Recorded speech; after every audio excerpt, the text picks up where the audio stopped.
दोस्तों CSIR की तरफ से एक और नई भर्ती का नोटिफिकेशन आउट हो चुका है। यह नोटिफिकेशन जेएसए पोस्ट पर आया है, यानी जूनियर सेक्रेटरीट असिस्टेंट के लिए नोटिफिकेशन आउट हुआ है, जिसमें 12th पास कैंडिडेट अप्लाई कर सकता है। अगर आपकी एज 18 से 28 साल है तो आप डेफिनेटली इन पोस्ट के लिए अप्लाई कर सकते हो। और गाइज ST SC वुमेन के लिए कोई भी फी यहाँ पे नहीं है, वह फ्री में ही इनका फॉर्म फिल कर सकते हैं। अब हम जानेंगे जो नोटिफिकेशन है उसकी क्या क्या रिक्वायरमेंट्स है कि आप इसका एप्लीकेशन फॉर्म भर सकते हो या नहीं। सो गाइस, यहाँ पे CSIR IITR यानी Indian institute toxicology research institution में वैकेंसी चाहिए। CSIR की तरफ से बहुत सारे इंस्टीट्यूशन में वैकेंसी चाहिए, आप देख सकते हो। यानी जीएसए का अगर आप ये फॉर्म फिल करोगे तो 3-4 इंस्टीट्यूशन में भी जीएसए की वैकेंसी जो ओपन है वहां पर भी आप फॉर्म फिल कर सकते हो। सेम ही एग्जाम पैटर्न है, सेम ही सब कुछ है यहाँ पे। अगर आप इसकी जीएसए की तैयारी करोगे तो डेफिनेटली आप वे 2-3 एग्जाम भी अटेम्प्ट कर सकते हो। ठीक है, यहाँ पे जो जीएसए की पोस्ट है, टोटल यहाँ पे 10 पोस्ट आई 10 पोस्ट आई है, जिसमें जर्नल के लिए 6 है। यानी ये जर्नल ट्रेड है आपकी, ये नहीं कि यहाँ पे जो जर्नल कैंडिडेट नहीं, ये ट्रेड है। जर्नल के लिए 6 है, फाइनेंस एंड अकाउंट के लिए 2 है, स्टोर एंड परचेज के लिए 2 है। और गाइस CSIR में जितनी भी वैकेंसीज है सभी में मोस्टली जो पोस्ट है वह जनरल कैटेगरी के कैंडिडेट के लिए।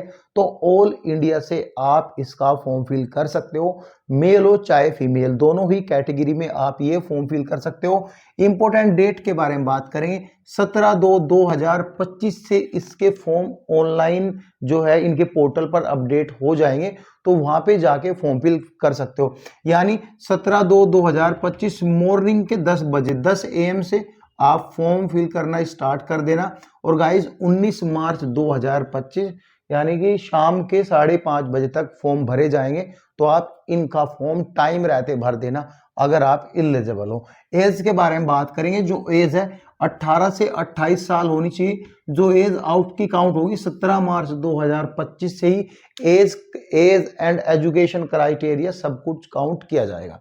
ठीक है, अब बात करेंगे नेक्स्ट इसकी एजुकेशन क्राइटेरिया। इसमें 12th पास है तो आप यहाँ पे अपना एप्लीकेशन फॉर्म डाल सकते हो। 12th के साथ साथ कोई भी कंप्यूटर का सर्टिफिकेट आपको नहीं लगाना, लेकिन आपकी टाइपिंग स्पीड अच्छी होनी चाहिए, जिसमें कि आपको 35 वर्ड पर मिनट इंग्लिश में टाइपिंग करने हैं। और गाइस यहाँ पे 30 वर्ड पर मिनट हिंदी में टाइपिंग करनी है।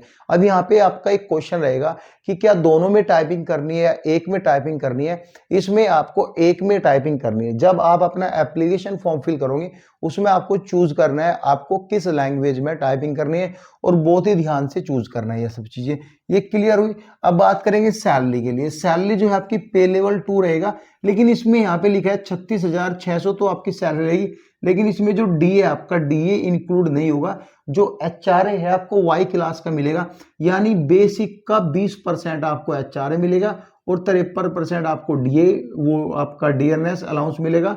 और गाइस टीए, सॉरी मैं यहाँ पे टीए बोलना था, टीए जो है वो एज पर सेंट्रल गवर्नमेंट के एप्लीकेबल है। और ये जो भर्ती है ये सेंट्रल गवर्नमेंट की भर्ती है। बहुत सारे कैंडिडेट एग्जाम की प्रिपरेशन होते होते एप्लीकेशन फॉर्म में गलती कर देते हैं, स्टेट का सर्टिफिकेट लगा देते हैं। हालांकि कुछ होता तो नहीं, कॉल लेटर तो जब भी आ जाएगा, लेकिन प्रॉब्लम जब डॉक्यूमेंट्स वेरिफिकेशन में होगी जब जाके प्रॉब्लम होगी, क्योंकि आप जो कैटेगरी का रिलैक्सेशन तो आप ले चुके होंगे। ठीक है, अब रिलैक्सेशन की बात पे हम बात करेंगे। एज में भी रिलैक्सेशन है भाई।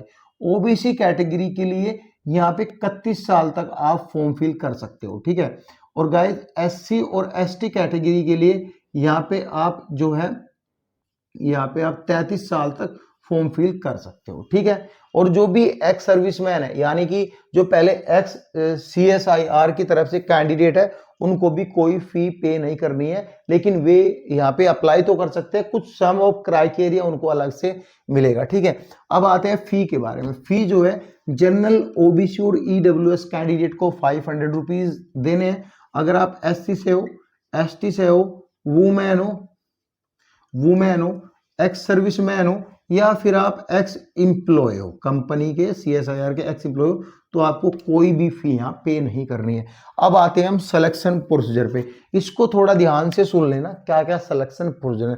देखो, आपका OMR बेस एग्जाम होगा। जो OMR बेस एग्जाम है वह 2 पैटर्न में होगा, यानी उसके 2 एग्जाम होंगे, पेपर 1 एंड पेपर 2। पेपर 1 जो होगा उसमें 100 क्वेश्चन आएंगे, 200 मार्क्स का ये एग्जाम होगा। लेकिन पेपर 1 जो है आपका बेस्ड ऑन रहेगा आपकी जो है मैथमेटिक्स के ऊपर, रीजनिंग के ऊपर, सिचुएशनल क्वेश्चन के ऊपर, पजल के ऊपर, ब्लड रिलेशन के ऊपर। ये आपका पेपर 1 रहेगा जो कि आपको क्वालिफाइंग करना है। यानी पेपर 1 एंड पेपर 2 दोनों होंगे तो सेम डे। पेपर 2 की कॉपी आपकी जब चेक की जाएगी, जब आप पेपर 1 में जो कमेटी डिसाइड करेगी कि इतने नंबर पे कैंडिडेट एलिजिबल होगा, कि उतने नंबर आप लेके आओगे, जब भी आपकी पेपर 2 की कॉपी चेक की जाएगी। पेपर 1 में नेगेटिव मार्किंग बिल्कुल भी नहीं है। पेपर 1 आप बेझिझक तुक्के मार के आना, अगर आपको पास होना है अच्छे से, तो बचे कसे जो क्वेश्चन है उसमें भी आप तुक्के लगा देना, ठीक है। अब आते हैं पेपर 2 पे। इन दोनों पेपर 1 एंड पेपर 2 को दोनों को 2.5 घंटे का टाइम दिया गया है।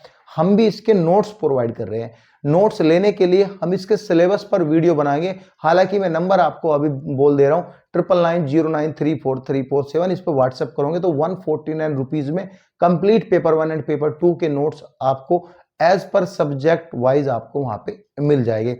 अब आते हैं हम अपने पेपर 2 पे। पेपर 2 जो होगा, पेपर 2 में ऐसा है, देख भाई, आपके जो पेपर 2 में पहले तो जीके के जो है 50 क्वेश्चन है, 50 MCQs क्वेश्चन है, ठीक है। यहाँ पे इंग्लिश के भी यहाँ पे 50 MCQs क्वेश्चन है, ठीक है। लेकिन ये यहाँ पे 150 मार्क्स का होगा, 150 मार्क्स का होगा। इट मींस आपका एक क्वेश्चन यहाँ पे जो है यहाँ पे 3 मार्क्स का होगा। तो नेगेटिव मार्किंग भी इसमें 1/3 है, यानी 0.33 नेगेटिव मार्किंग है। यहाँ पे एक क्वेश्चन गलत करोगे तो आपका जो है, सॉरी, यहाँ पे आप 3 क्वेश्चन गलत करोगे तो 1 नंबर आपका काट लिया जाएगा। लेकिन जो फाइनल मेरिट लगेगी इस पेपर के बिहाफ पे मेरिट लिस्ट बनेगी। इन जनरल नॉलेज में आपको जो है यहाँ पे अलग ही क्वालिफाइंग करना है, ये भी अलग करना है, ठीक है। मिनिमम क्वालिफाइंग क्राइटेरिया जो रहेगा वो एज पर आपकी जो CSIR की रहेगा, ठीक है। ये चीजें तो रही पेपर 1 एंड पेपर 2 की। उसके बाद आपकी टाइपिंग होगी। टाइपिंग में आपकी डिक्टेशन अलग से शायद कुछ इन्होंने दिया हुआ है इस नोटिफिकेशन में, हालांकि और में नहीं था। तो जब इसके सिलेबस पर वीडियो आएगी हम डिटेल में डिस्कस करेंगे। ये रही यहाँ पे बेसिक डिटेल। कुछ भी आपको डाउट रहता है इन वैकेंसीज के रिगार्डिंग तो आप कमेंट पिन कर सकते हो। Thank you so much.